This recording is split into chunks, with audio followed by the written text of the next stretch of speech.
Jeigu būtų galimybė, kad galėtum atsukti atgal ir palengvinti, kad būtų graži, tvarkinga, ten gėlytės. Keistum ar paliktum toje, kokia buvo? Palikčiau. Manau, kad Kodėl? palikčiau. Nes tai suformavo tokį žmogų, koks esu dabar. Ir man mentorius yra pasakęs, mano pirmasis, ir aš niekad nesuprasdavau šito dalyko, ir jis man sakydavo, turi mėgautis procesu.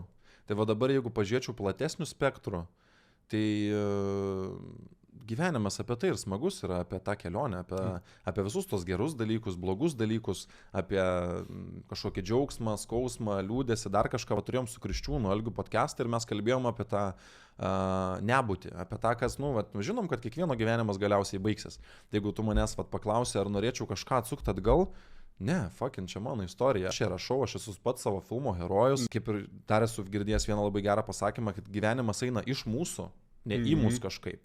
Tai visi tie sprendimai per gyvenimą, kuriuos aš padariau, draugai, kuriuos turiu, draugai, kuriuos praradau, santykiai, kuriuos turėjau ar kuriuos praradau, iš to labai daug išmokau, tai suformavo mane kaip žmogų. Per skausmą viskas gyvenime ateina.